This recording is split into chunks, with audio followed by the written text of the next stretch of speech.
Hey, welcome to a new episode of Last Call Baseball, number 134. I'm Dorian, and I don't know what you've been doing over the past week, but you know what I haven't been doing? As a Braves fan, I didn't even know the playoffs started. I'm still waiting for Atlanta to show up, maybe win a game, maybe do something. I'm joking. For me, I'm on hiatus. I'm not watching a single baseball game in pure frustration. I'm joking, of course, on how the Atlanta Braves lost to the Philadelphia Phillies. I'm not upset that the Braves lost the series to the Phillies. That's really frustrating, but it's the manner that they did. The offense didn't show up at all. Atlanta's pitchers held the Phillies in 2 games to 3 runs, each in game 1 and game 4. The Braves lost those games. It's what I have no words for how upset that the Braves batters were. Every at bat seemed like it was an uncompetitive at bat. They were just swinging at anything and everything. It's like, who is this? Can the real Atlanta Braves players please show up to the stadium? They didn't. Who knows? Maybe they were body snatched by some aliens who happen to be Philly Fanatics fans. I don't know. But now here we are in the Final Four of Major League Baseball. But to be fair, I do want to say this. As horrific as the Atlanta Braves offense was, and part of the problem was that they weren't as clutch as they should have been as the Phillies batters were, because I think in 2 or 3 games, the Braves left, I think, 8 or 9 batters in at least 2 or 3, the Braves left at least 8 or 9 men on base 2 or 3 of these games against the Philadelphia Phillies. They just could not bring someone home to score. They couldn't hit home runs, with the exception of Austin Riley and Spencer Strider pitched 2 very good games against the Phillies. It wasn't his fault that he lost both those starts. That was all on the offense that could not buy a run. But on the flip side of that, as horrific as the Atlanta Braves offense looked, the LA Dodgers offense was even worse. Holy schmoly. I'm not going to get into that. I mean, let's get into it a little bit. Mookie Betts, Freddie Freeman combined for 1 hit. Holy schmoly. They get swept. None of those games were competitive against the Arizona Diamondbacks. Congratulations to the Diamondbacks moving forward, playing the Philadelphia Phillies. In the National League, I genuinely think the Arizona Diamondbacks have some serious mojo going on, and I think they're going to take down the Philadelphia Phillies. The Arizona Diamondbacks will take down the Philadelphia Phillies to go to the World Series. In the American League, Texas and Houston, I also think Texas has some of that World Series mojo, and I think the Rangers are going to be the ones singing. What's that song what's like their unofficial anthem of the Texas Rangers, Higher by Creed? They're going to be going on to higher and higher places to play in the World Series later in this month. So congratulations to the Houston Astros, the Texas Rangers, the Diamondbacks, and the Philadelphia Phillies. And this week's guest loves the Philadelphia Phillies. This week, our special guest is Darren Moore, a Philadelphia-based artist, comedian, and casting director. Darren, welcome to Last Call Baseball. Thank you for having me. I'm excited about this. Darren, who is harder to impress, a comedy crowd or an art dealer?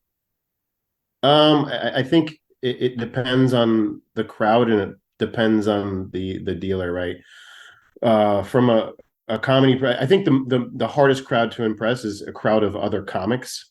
If you're at an open mic or you're at any kind of show where there's this, there can be a lot of gatekeeping in comedy, and there can be a lot of like just salty kind of haters.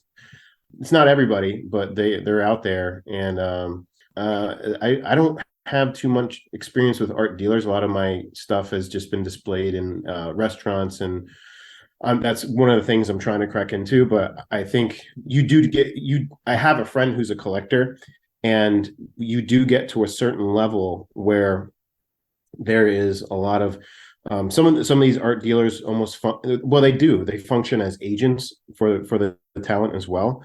And if you have somebody who's kind of been chosen, they can be kind of shepherded along to, like, almost like a recording artist or any other kind of like performance art, sometimes they'll sign a contract, and they if they don't want them to produce too much art, because they don't, the market's supply and demand like any other art, like any other market, right? So if you have an artist that you're trying to drive up the cost of their art and the value of their art, they'll actually sometimes they'll pay them not to create, which is crazy. One of the reasons I invited you on because you are an artist, you are a comedian, like I said, you're a casting director, and also you're a Phillies fan. But we'll get to the baseball in a second. I Sure. I love going to art galleries, whether usually like on the East Coast, whether it's in New York or like Art Miami, Art Basel, and the galleries in between, obviously Miami and New Mhm. York. I didn't know about that somebody Yeah. wants to like suppress, and like you said, basically it's kind of like, I guess, the artist is almost kind of like diamonds, where there are actually a lot of diamonds in the world, but the reason that it's so expensive is because there's an artificial suppression of that market. Right. Yeah. The market is being controlled by this kind of like elite few, right? And I think that happens with a lot. Like the power resides in the people who are, going back to the gatekeeping thing. They protect it so Yeah, that their own best interests. your passion is art, but you're also a stand-up comedian. Like, how in the world do you marry those two? Because those seem like very, even though they're performative arts. I mean, your performance for your Yeah. piece, whether it's a sculpture, a canvas is up on the wall or on the floor, but Yeah. they're both performative arts. How do you do both those things so well? Well, thank you. I think that each of them kind of represents a different point in my life, and I'm extremely passionate about each one of them, but for different reasons. I grew up drawing, and I grew up painting. I was in the art honor society when I was in high school. It was like the only thing I really stuck with, and it was always my escape. If I had periods of my life where my social life wasn't, if I was lonely or whatever, I could always draw, and I kind of got away from that. In 2017, I went on a trip to Rome. I met my father there because I was coming from California, and I bought a sketchbook in Rome, and I just started drawing all of the landmarks. I drew the Pantheon, I drew the Colosseum, I drew a fountain in a plaza by Bernini. And every time I was drawing these things, somebody would stop, and I drew the Castle St. Angelo, which is, I fucking love castles. Yeah, I love castles. Anyway, so every time I stopped to draw something, I was like really rewarded by strangers. Like, they would come over and they would compliment me. And I mean, some of them didn't even speak English. And I was just like, why aren't I drawing regularly? Like, this was such a huge part of this. I was like 35, 36 at that time. So this was like a huge part of my childhood. And I think once we get to, I'm 42 now. Once we get to a certain age, we kind of revert to what we used to love. We just kind of revisit it, and we're like, oh my gosh, what am I doing? Why haven't I done this? And then, so that sparked this kind of like renaissance in my art career. And then when it comes to stand-up comedy, comedy came about in a time in my life where I wasn't sure what I was going to do. I was in my last semester at college at the University of Central Florida. I got 4 different internships. One was in radio. One was in, ironically enough, unscripted television for Pink Sneakers production company, which is reality. And then one was with radio. Did I say radio? Oh, but one was with a magazine. I was writing articles, and the last one was at the Orlando Improv. And it was such a waste of time because they didn't have any kind of structured internship program. So I just wound up following this guy around. His name was Toby, and he was like the event coordinator. And I was basically like doing event sales for him and getting no money. It was so weird. Like, I didn't stick with it, but it exposed me to the stand-up comedy world, which I knew nothing about. Like, how do you go about doing stand-up comedy? First night I ever saw a live stand-up comedy show, I was like 23 or 24. And I saw my still good friend Patrick Garrity. And if you don't know him, look him up. He's a road dog, and he's hilarious. And I saw him on stage. It was a Wednesday night. It was an off night.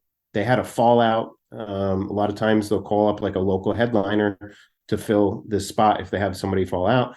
And so Pat was on stage, and he was like just ranting about some fucking idiot who he was heckling him. And Pat made this dude cry. And I was like, holy shit. I'll never forget. He was like, he was like, yeah, I fucked your mom last night. He's like, yeah, my mom's in a wheelchair. He's like, yeah, I know, I had to drag her out of it to have, it's just like, it was so, I mean, I just, and then I started going to open mics every week, Bonkers Comedy Club on 436. It was in an old Howard Johnson hotel. It was like the cheesiest, like little bar, and nobody cared. And it was just, but like the social circle that I realized from that, and the identity that really kind of gave me a lot of direction would later. So I did Bonkers Comedy Clubs, Joe Sanfilippo and Margaret Sanfilippo. They're great people, but they do these rooms that are in, like, they'll set up a comedy show in like either a hotel or a brick and mortar establishment that's not designed for comedy. So they're kind of like B rooms, But they do get some A-list acts. They've had like Dan Whitley, Larry the Cable Guy, kind of came up through them. So they do have a lot of a great talent that goes through there. But so I worked their rooms and other, kind of mid-level, lower level rooms in Orlando and then the Southeast. So so that wound up giving me the motivation and a reason to move out to California. And then once I moved out to California, I didn't want to put all my eggs in like the comedy basket, because I've known so many people who have done this for decades and decades, and they still do it and they still love it, but it's not like they're thriving like being able to buy houses and stuff. The most successful comedian that I am friends with is Preacher Lawson, and he's killing it. Like he was on AGT, extremely marketable guy. He's hilarious, extremely likable guy. When I got out there, I had a mutual friend that introduced me to a casting director for unscripted casting, and that led me down a path to what I still do today as my bread and butter. I still do comedy, I still do art, but casting, unscripted casting, is the umbrella term for reality, documentary, all those things. Real people casting. I'm not casting actors, although they sometimes those lines sometimes become blurred, but by and large, I cast real people for TV and documentary. You mentioned some of my favorite cities in the world. Rome, I love the chaotic Yeah. energy of Rome. That's one of my favorite Oh, cities in the world, and I love LA for completely different reasons. But when you're in yeah. Rome sketching all these old historical things, did you manage to sketch any of the cats in the cat sanctuary?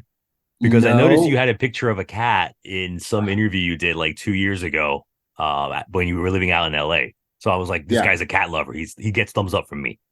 Oh, you like cats? Oh, I love cats. Yeah. I did not. The answer to your question, I did not have the opportunity. I didn't even know that where that was. I didn't know that exists, and now I'm gonna have to go back to Rome just It's to check out. by the Pantheon. I used to go. Oh, I went. I've gone to Rome a bunch of times, but the first time I went, I stayed at my friend's house who lived in Quattro Venti, which is like a neighborhood just in like the suburbia part of Rome.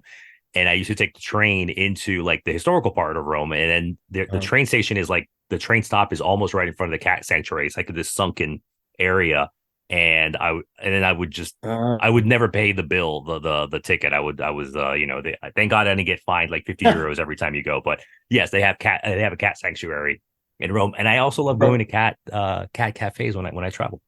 oh yeah. I mean, cats are just they're so chill, man, and they're just so I don't know if I love dogs, I love all animals, but if you had to put a gun to my head and you're like dog or cat, I'd be like, man, I'd be like the John Wick of cats. If someone killed my cat, I would fucking hunt them down. I would kill them, all their family. I would, yeah, 9 lives for 9 lives. That's a way I think. I feel you. Um, Cats are different than dogs. I love it because like yeah, you're right. They're so chill, and they actually have to just be comfortable around you, and they're not very needy. Like when yeah, someone tells me they love dogs, like great, I like dogs as well, but of I think course, when someone says they only love dogs, it's like they need that attention. It's like there's some grounding that you yourself need to be doing. Go see therapy, go yeah. to a retreat, go pray, meditate. But a cat is like we're equal here. It's not. I am not here to make you feel better, make you feel less anxious. I think they've done studies where cats that recognize their name, but when you call them, they just don't care. They're just like, okay, that's great. Yeah, you just said my name 6 times. What are you gonna? I'm fine. Dude, I can't say enough about Rome. It's one of my favorite cities in the world. I was lucky enough to like spend about 2 months total there back in 2017, and it was amazing. It was yeah, one of my favorite places on the planet. Continuing about art, and maybe that's something that you're going to do in the future, do like a cat series. But Yeah. how would you describe your art? And like, what do you So enjoy most to represent? a lot of times you look at some artists and they all have like a very similar style and they kind of stick to one thing. I get bored easily, so I like when I draw and I sketch, I like to draw like characters and kind of like fantastical things. I love pen drawing. I love the finality of it. When you can't erase something, you're very committed to lines. I've been doing blind contour when I've been drawing sometimes lately, What which is what are you go ahead. blind contour is when you don't look at the paper, you don't pick the pen up, just look at a subject and you just draw it. And it's very simple, but it winds up giving you a very abstract impression. I mean, if you have a good kind of connection with your mind and your hand, you're going to be able to tell like, oh, it's a cat, but it's going to be like a Picasso cat. So it's going to be very kind of almost fragmented and but it's fun. It's actually, if you have any interest in drawing, it's just a good exercise in kind of spatial management and things like that. So I grew up the majority of my life drawing. Since getting back from Rome, I started doing a lot more acrylic painting.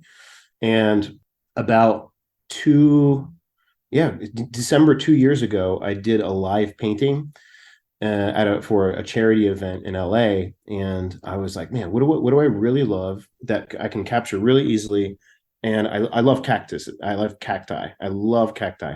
That's one of the things I used to do when I lived in West Hollywood was I just walk around, look at all these beautiful succulents and cacti in everybody's yard. So for this nonprofit, I mix myself 4 shades of green. I already had the background painted down, and it was really a practice in time efficiency and tonal variation. So I had my two kind of middle colors, and I had my lowlights and my highlights. And through this, over the course of like 3 hours, I was able to get something down that I was really happy with, and then they sold it and they went to charity. And the person who bought that also wound up buying two or three other cacti paintings. And I would say the overall style of these cacti are kind of like they're a little bit modern. They're very the color palette I've really grown to love and go back to a lot is pinks and greens. I think it feels very fresh, almost feels like a little Miami-ish. I love design and I love architecture and I love kind of modernism.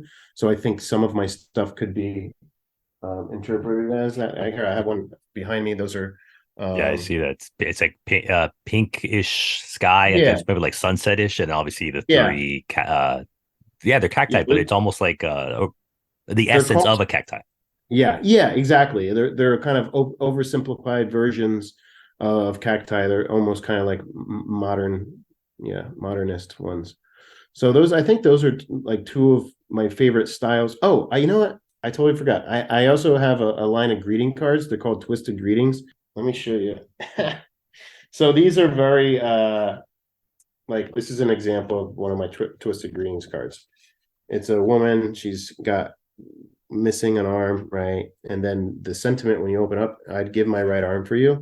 So it takes a very warm and kind of a very warm sentiment and breaks it down literally. Like there's ones that like my heart is yours, and he just rips his heart out of his chest and he's giving it. So those are my Twisted Greetings cards. The Those but are I want to let everyone know though the card you just showed me had it was not just the woman ripping off her own arm. She has this oversized smile as well.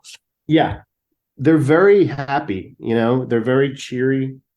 My mom hates them. She's like, they're so dark. I was like, no, look at everybody they're always smiling in spite of it all, right? Everything that I do is pretty bright and happy. Darren, I've only been talking to you for about 20 minutes, but I can tell you are a learned man. First off, you are what is it, a Golden Knight, an alumni of UCF. So you know intimately Florida man. Oh You've lived yeah. in LA. You, Yeah. as you said, you spend a big amount of time in Rome. You're an artist, you're a comedian, you're a creative director. But why in the world are you decked out in Philadelphia Phillies gear right now? Where in the world does that come from? Why are you a Phillies fan for such a learned man? Well, first of all, I thought this was going to be video as well, so I feel like an idiot. I'm dressed like a moron, right?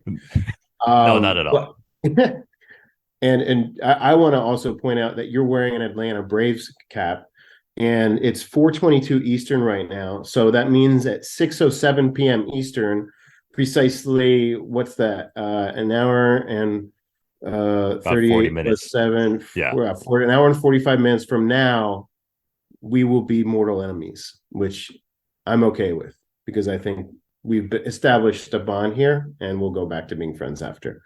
But I'm from South Jersey, man. I grew up in South suburban South Jersey. It's a Philadelphia suburb, which is where I live now.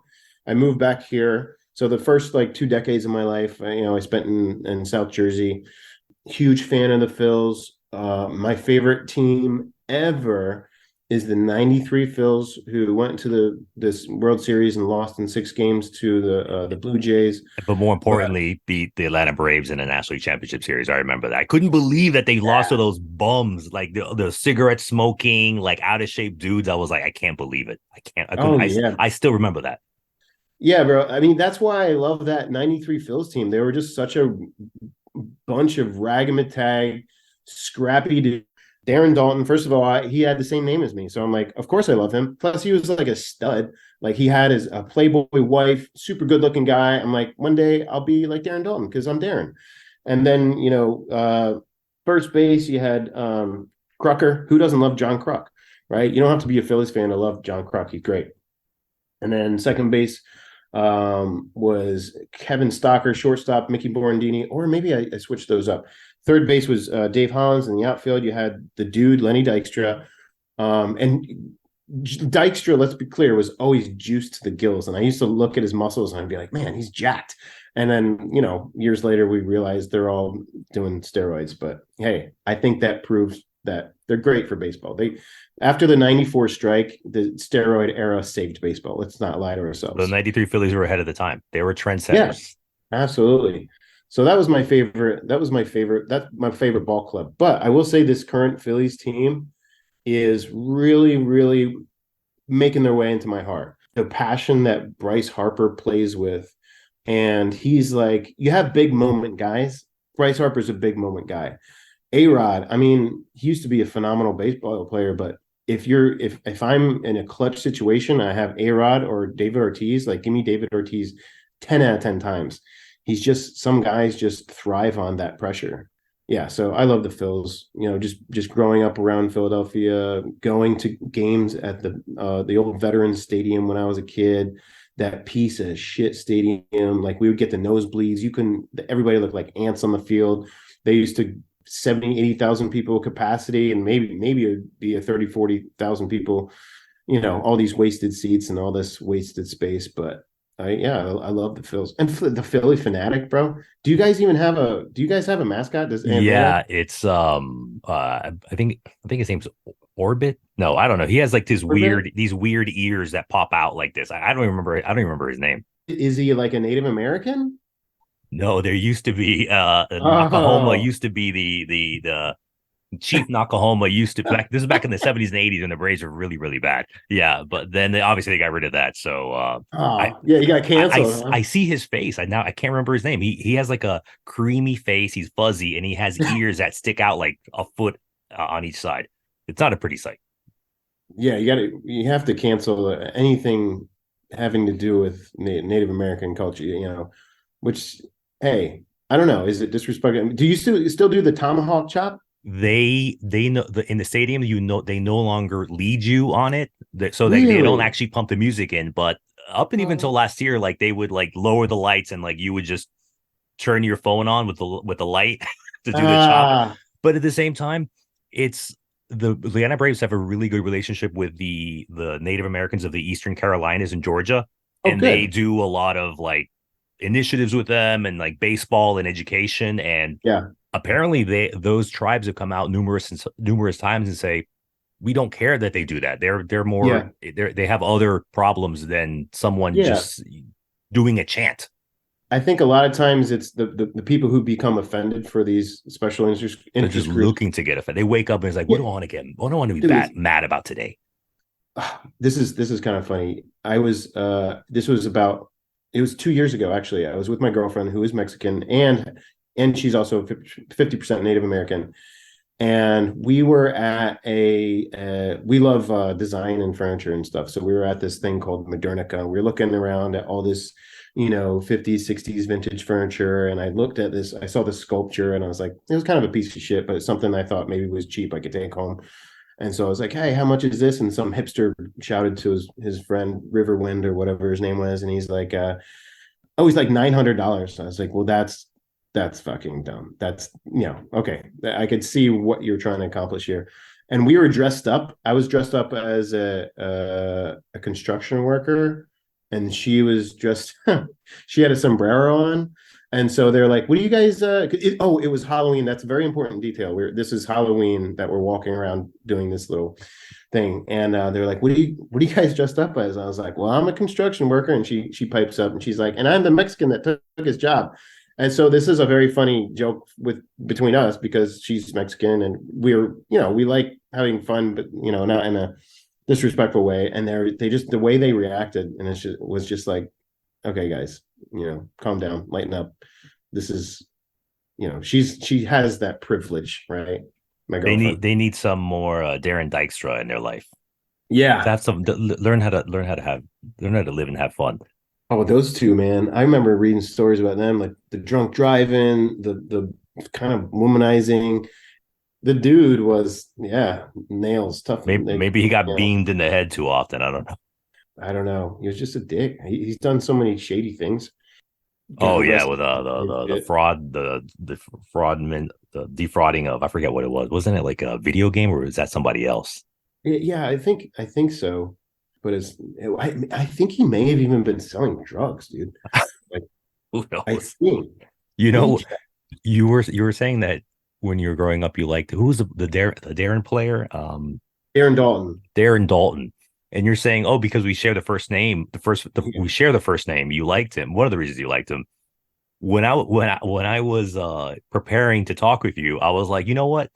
It's a long shot, but maybe this guy is related to Henry Moore because you're an artist. Henry Moore's a seminal sculpture. He did those Oh, humongous ones, and I was like, well, maybe I'll ask him. So, are you oh, related to really? Henry Moore? Not that I know of, man. Moors are there's a lot of us, Com and I don't think that we're all. I never did actually have a 23andMe. I got a mail in. Dykstra was indicted on possession of cocaine and possession of methamphetamine, both third-degree crimes. He was also indicted on terroristic threat charge. So he's like threatening people's lives and He's like checking all the selling. box scores in Yeah, the he life lives. in the baseball score of life. He went full WT, white trash, baby. Have you ever thought about incorporating something about your time in Florida and Orlando in either your stand up or your artwork?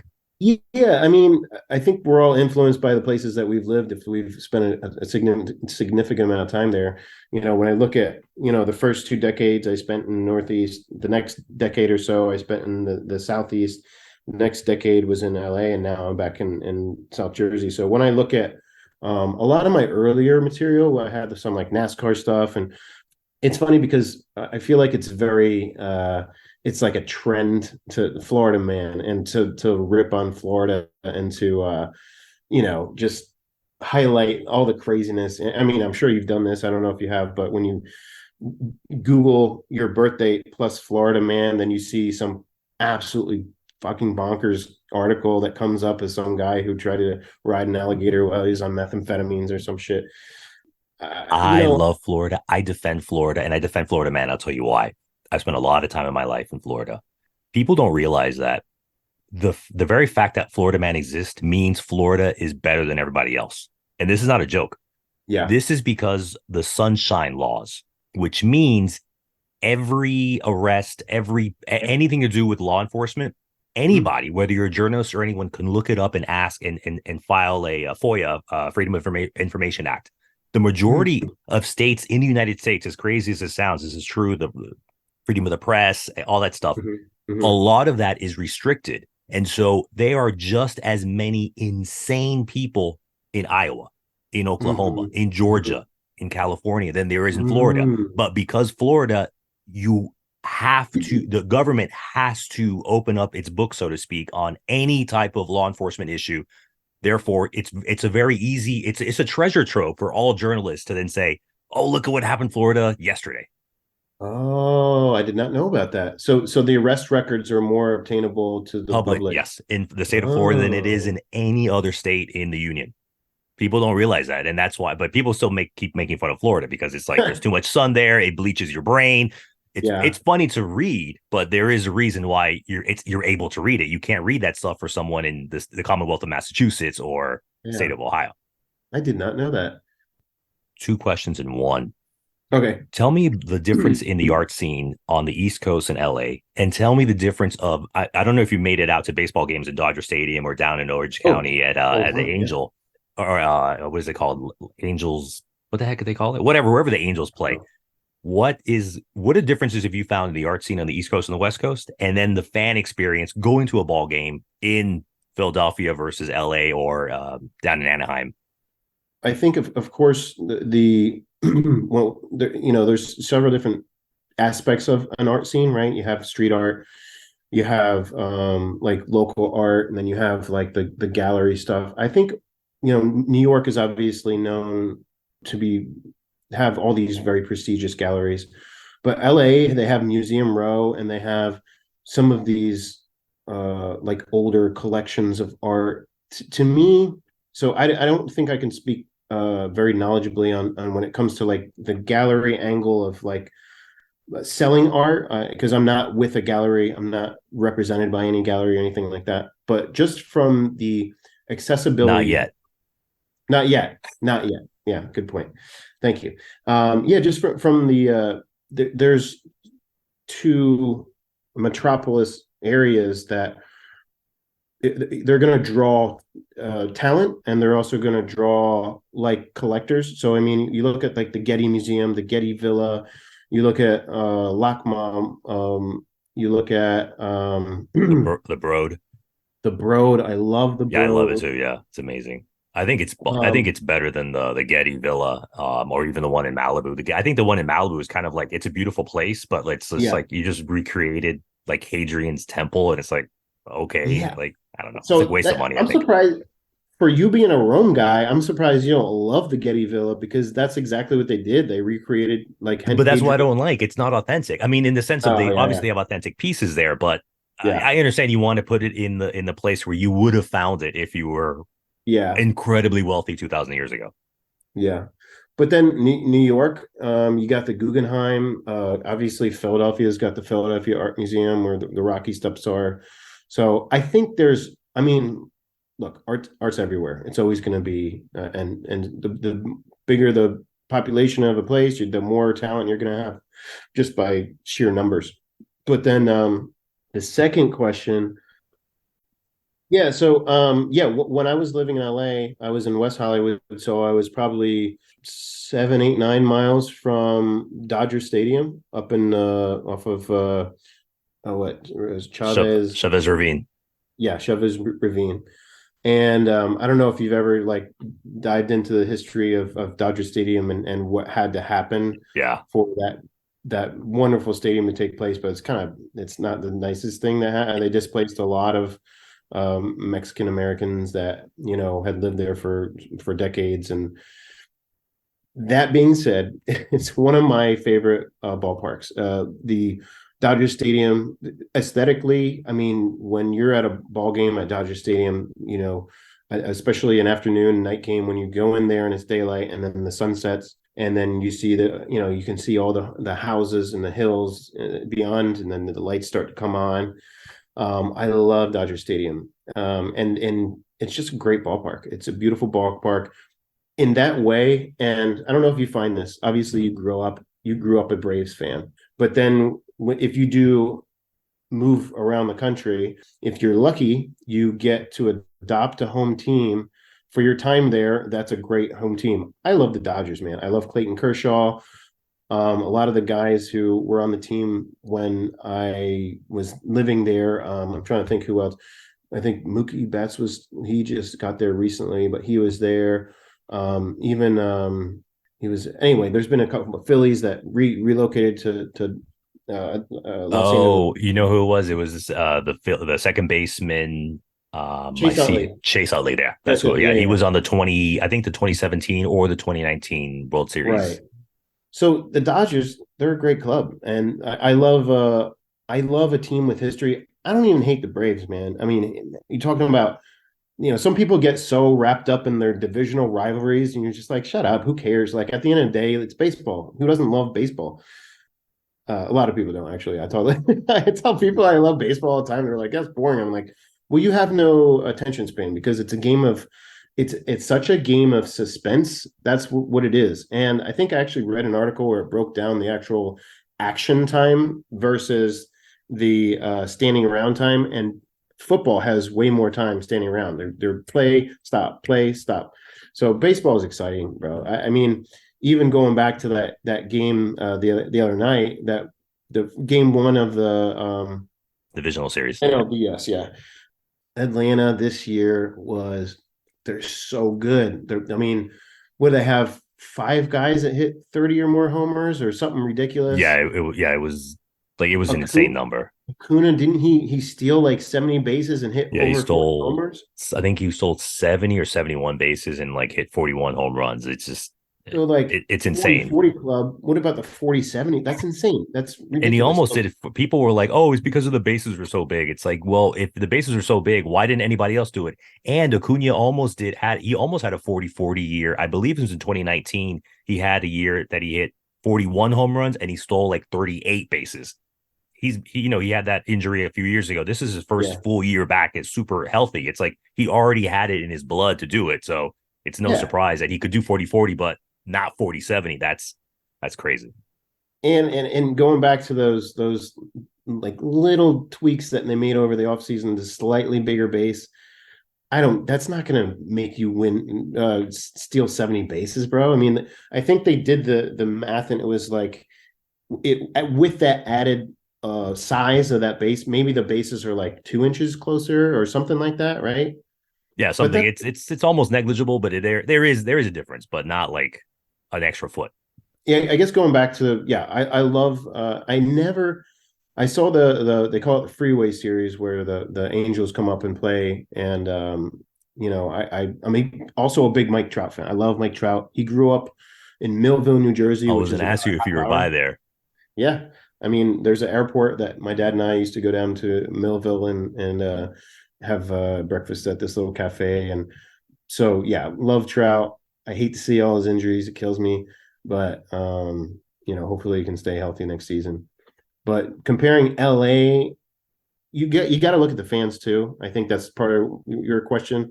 The LA fans, bro, they're so unique. The Chicano and Chicana culture, the Southern California Mexican culture, is evident at every Dodgers game. Los Dyers, they're the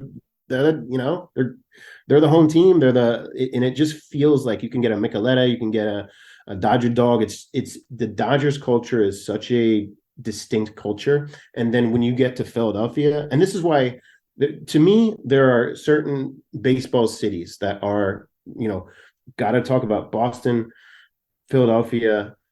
I hate the Astros, but their fans seem pretty loyal. And the Dodgers.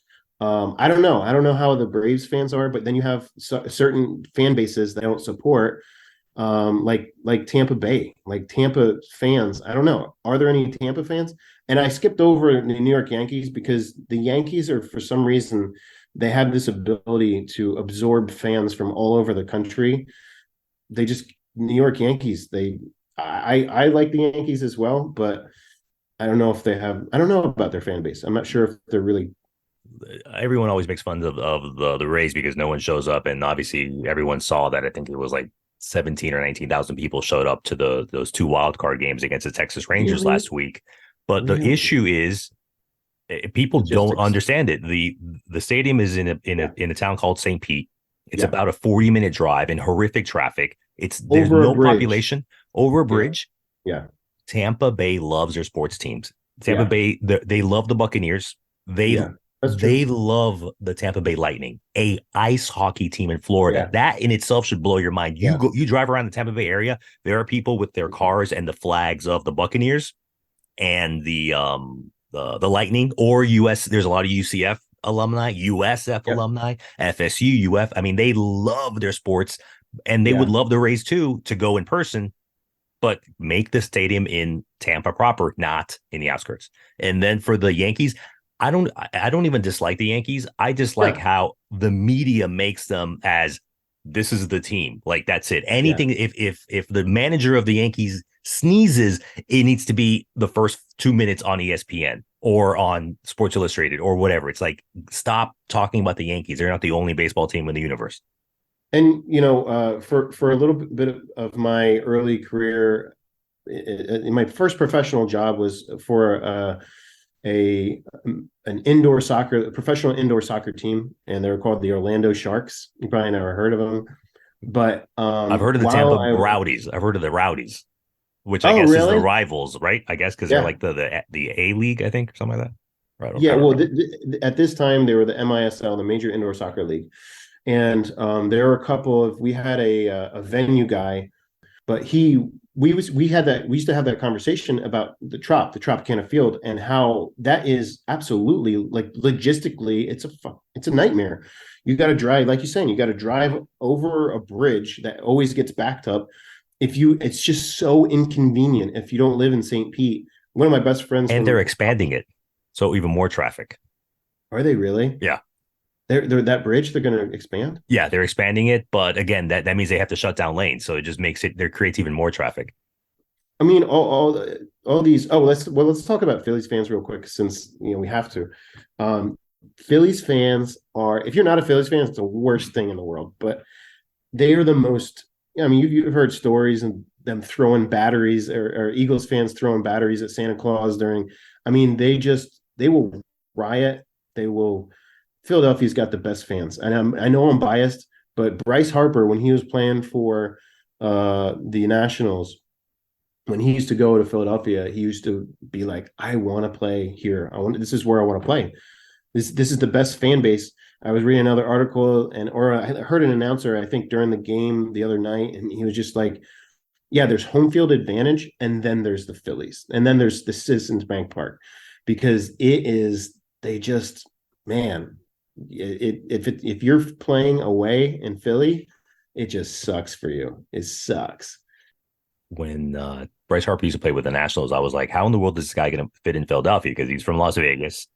Yeah, He played in Washington. In Washington, they went to the playoffs all the time. That was a super team. When you look back at that roster of those mid 2010 Nationals, you're like, how in the world didn't these guys win a World Series? And they won it when they the weren't even year. that good when Harper went to Philadelphia. But then Yeah, you realize, yeah, he was used to be hated. Like the yeah, Braves fan, like now it's a joke, but before they really yeah. did hate him. But now it's kind of like, well, we just boo you because we have to. But yeah, they totally respect Harper. But I know you're a big Phillies fan. I want to ask you though, if we Mhm. take you away from your art, from your comedy, from your casting directory, from your Phillies fandom, and you were to Mhm. become the new Major League Baseball commissioner, what's one or two things you would do to change the game in the way you want it? Whether it can be something small, it can be something big, anything you want. You're the new MLB commissioner. Bring steroids back. I think that's unequivocally that's the first thing I would do. I would encourage it. I would create a program for the players where they could get sponsored by different steroid companies. I would have I would create an entirely new kind of league where you can't play. You're not allowed to play if you're not chemically enhanced. Like What I does want to see another creatine count? If you're taking creatine protein no, powder, no, it has to be no, it's got to be an intermuscular injection of anabolic steroids. Like that's human growth hormones. yeah, HGH. I mean, I want to see Bonds. I want to see McGuire's and Sosa's. I want to see 50-year-old players hitting 70 home runs. I want to see like 700-foot home runs. I want to see a ball actually hit through someone's skull and have the first fatality in the major leagues. I want to see all these just superheroes just battering each other, and They just I gotta think be that'd be great. just munching on those gorilla balls and just being like, yeah, this is Yeah. gonna give me that extra juice. Yeah. I want to see a Roger Clemens. I want to see another 300 game winner. I want to see a 400 game winner. I want someone to break what's his name? Cy Young. Cy Young. Yeah.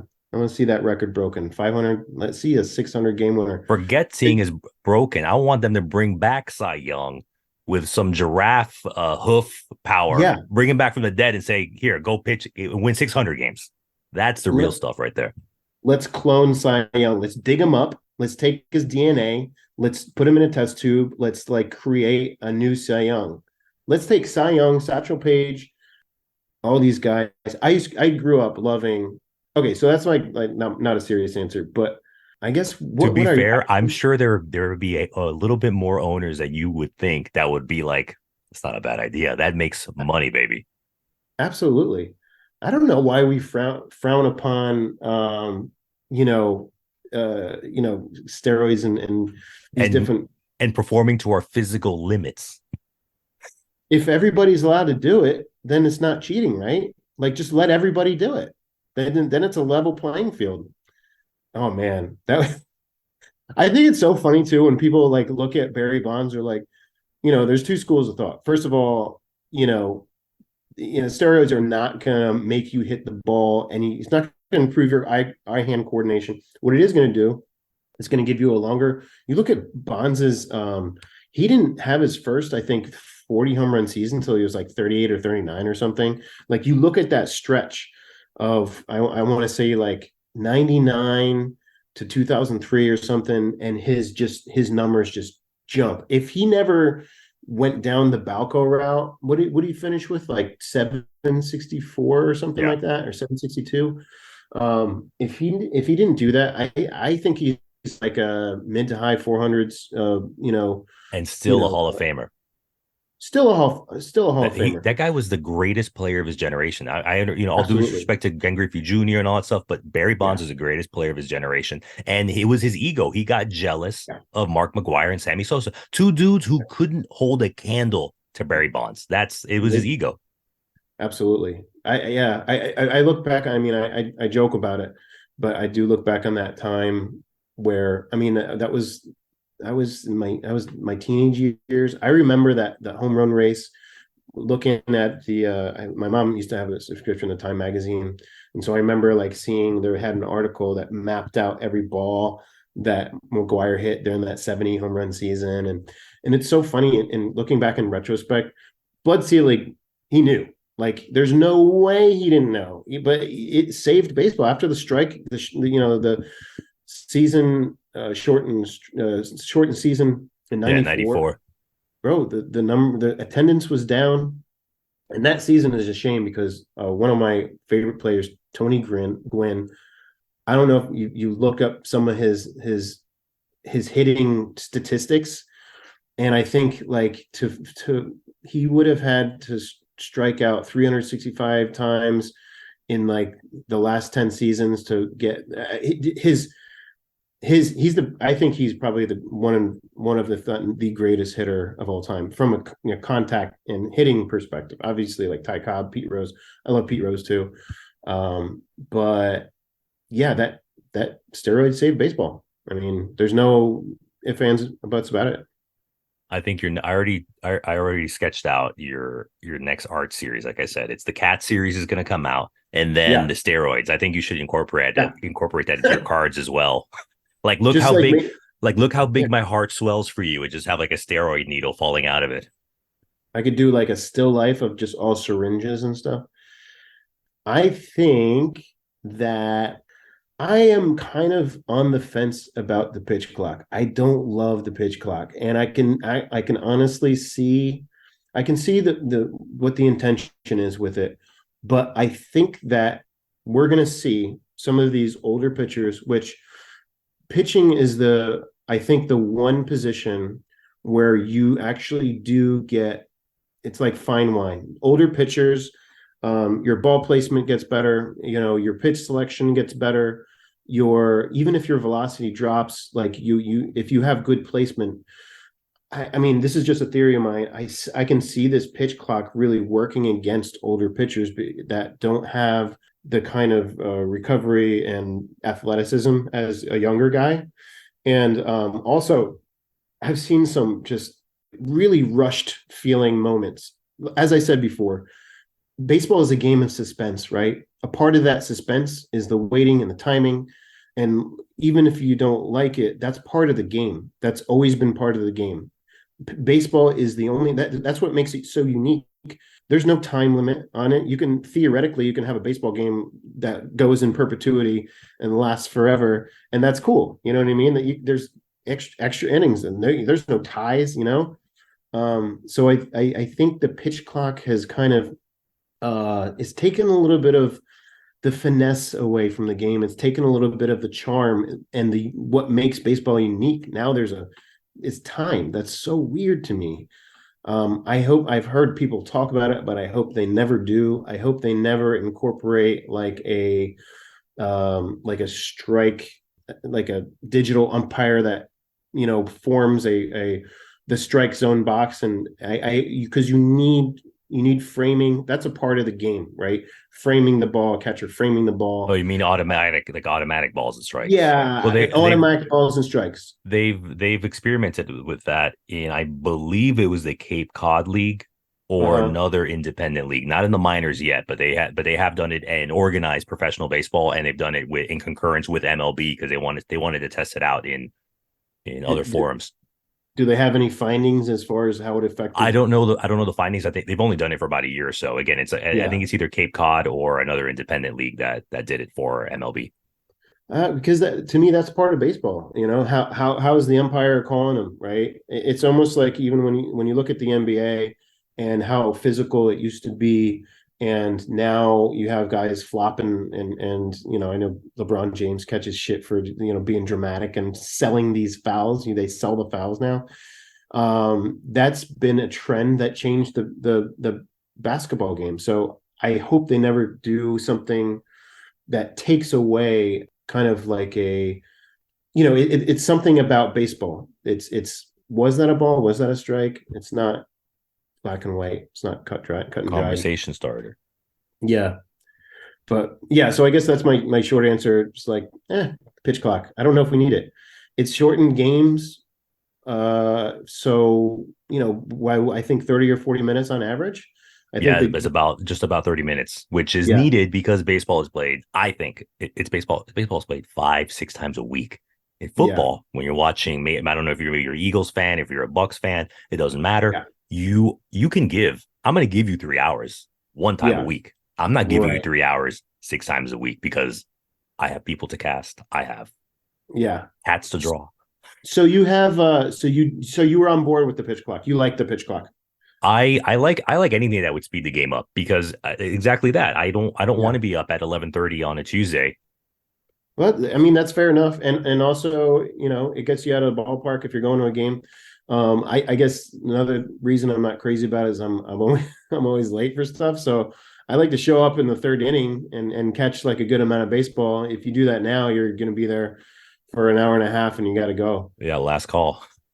Yeah, and I think that's another thing. I think they actually like I've read that concessions they're doing like the last call later so that Right. they can do more sales, which It's all about the if money, all about you're the steroids and beer.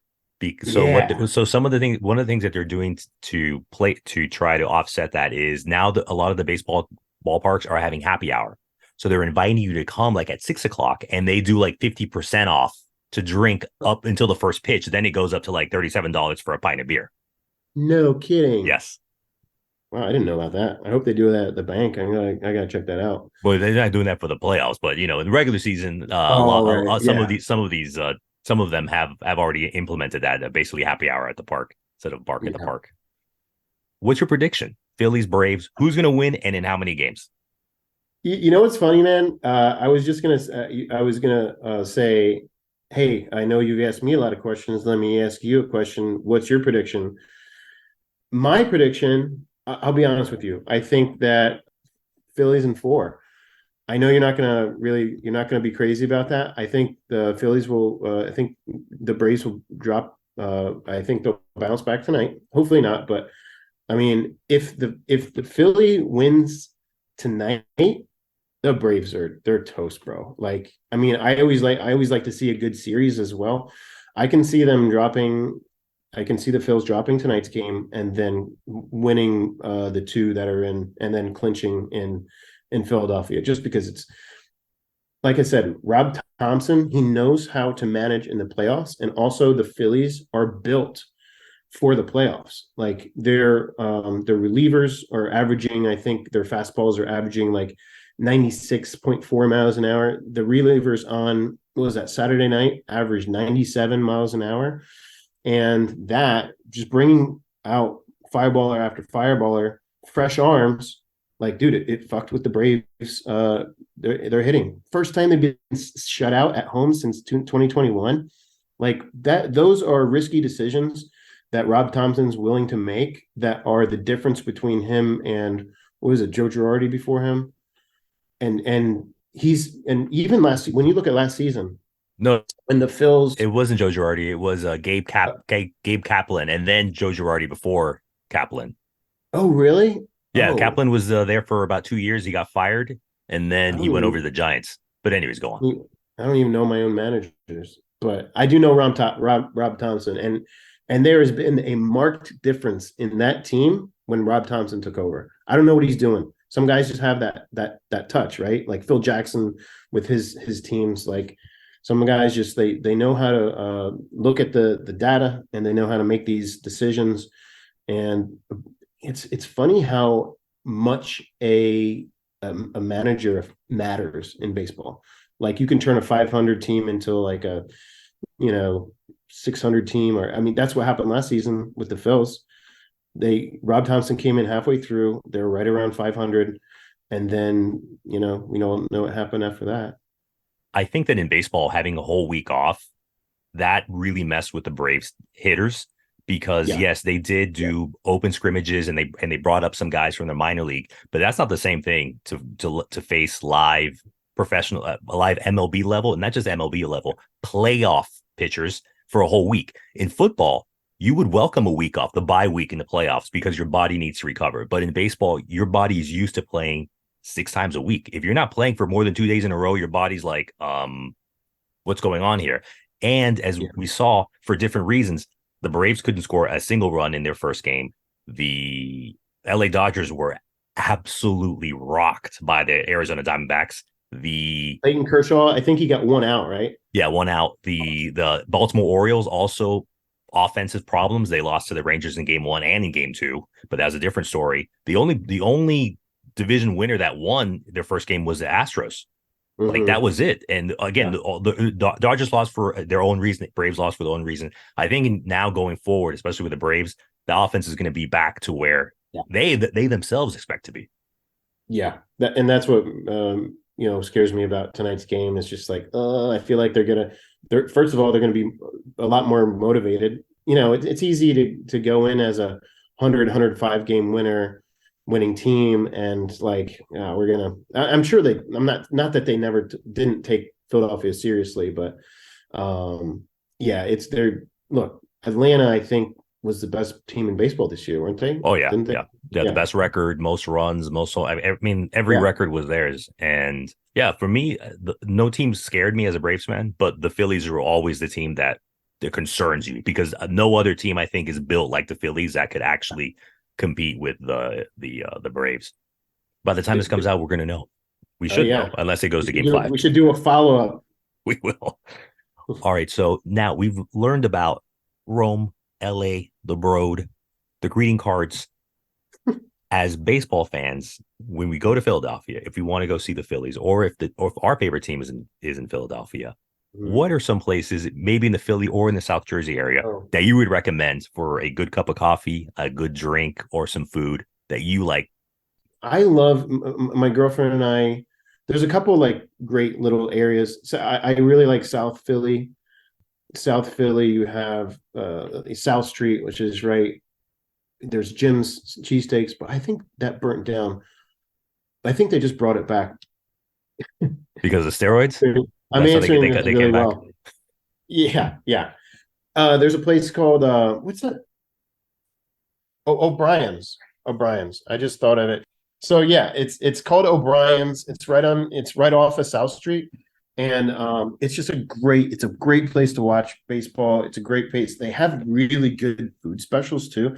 They have it like on a Wednesday, they have a cheesesteak special, which obviously you gotta get cheesesteak in Philly.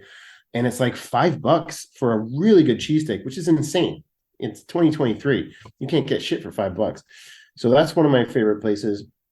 Also, if you want to go to like Passyunk, I can't tell you any specific places, but I went there with my brother for his birthday one year, and it's just like a really cool, really cool area. If you're in South Jersey, Haddonfield has got some really nice little eateries. But you got to go South Jersey diners, bro. Like South Jersey diners. I don't know if it's like nationally known, but they're fun. They have like 300 things on the menu, and we like to go to this Pandora down. I'm in South Jersey, kind of out in the sticks a little bit. There's also a restaurant. I got to plug this. This is our favorite Italian restaurant. It's called Graziano's, and Graziano's is such a little charming. It feels like an old Italian grandmother's basement. There's all these it's so tacky, but the food is so good, and it's actually not crazy priced. Like it's really reasonable. I feel like I'm getting to be like an old man because I'm getting like my dad. I'm been complaining about a lot of prices on things. One thing my girlfriend makes fun of me for is like like if we go to Taco Bell for a snack, I'm always bitching about like why the fuck is a meal like a value meal at Taco Bell $10? Like when I was a kid, we used to go to TB and it was to be like a $1.29 for a taco supreme. Burrito supreme was like maybe $2.29. I think you get double decker taco supreme for like $1.19.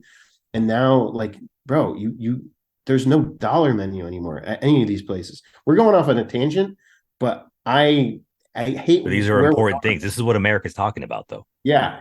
This is has nothing to do with your question, but I am so disappointed with the price of fast food now. I Yeah. guess it's good. You don't eat as much, but I like the area around the rail line, which is like the Philly version of the High Line. oh yeah. And also the I don't remember the neighborhood because I haven't been in Philly in a little while. There's an area like northeast of the rail line. It's kind of like industrial, but back then it was maybe like 3 or 4 years ago. Fishtown. Is that Fishtown? Maybe they had like breweries there and like little stores. I don't remember. It's like a little bit closer to the river, but it's northeast of like Yeah. Rittenhouse Square. Yeah. But yeah, I love Philadelphia. I'm a big fan of great food in Yeah. Philadelphia. Philly's great, man. Next time you're in Philly, you gotta look me up and we'll meet up. There's also something that's really cool and unique to Philadelphia called Graffiti Pier. And like if you ever had this ties in because of the art angle, but if you ever have any interest in like getting into and practicing street art, it's a place where you can safely do that without worrying about getting arrested. You pull up to this little, I don't even want to call it a parking lot. It just looks like a rundown industrial area. And then you walk through this hole in the fence and you walk back to this old pier where that's right on the river. And it's just it's a wonderland of graffiti, and there's always people tagging. Or there's actually a really unique and distinct to Philadelphia style of tagging and graffiti. I forget what it's called, the name escapes me, but it's like the font and the lettering that is very unique to the area. So you're going to see tagging, you're going to see some really cool street art, and it's a place that it's like a safe space for anybody who wants to do some graffiti or just kind of any kind of street art. It's good. It's Thanks pretty, for that, letting us know. Darren, it's I really want to cool. thank you for joining us this week. Let us know where we can find your work, maybe see you live, and any social media you want to share with us. Oh yeah. So my Instagram is just at get more Darren. It's my name, only it's a really incredibly sophisticated play on words, and it shows my wit and my character and just how smart I am, I guess. Get more Darren, two O's, two R's in my name. So it's not get more More, it's Moore, which once again, going back to how clever it is, I have a website. It's the name of my greeting cards are Twisted Greetings, but I use that website not only for my greeting cards but also my art. It's www. I see. That's how old I am. I still say www when I'm. What's wrong with me? So first, you want to log on to your AOL account. So it's called twistedgreens.com, and there's a dash that somebody already bought Twisted Greens, so it's twisted-greetings.com, and that's where all my art resides. And I have stuff that's for sale on there. I also have my greeting cards.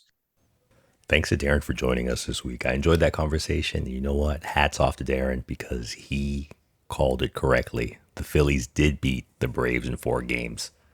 Like, as a fan, I may have lost because the Tampa Bay Rays got knocked out in the wild card. The Atlanta Braves got knocked out in the divisional round. But in my hands, I have my victory drink because I love having a drink when I'm making this podcast. This beer is called Right Near the Peach. Boyee.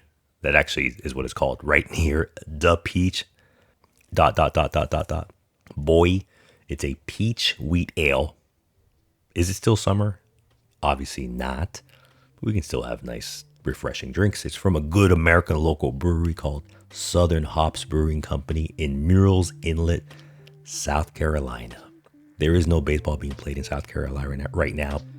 This peach wheat ale is going to go down very well to soothe my baseball fandom disappointment. But on that bright note, thanks for listening to Last Call Baseball. Be great and get home safe.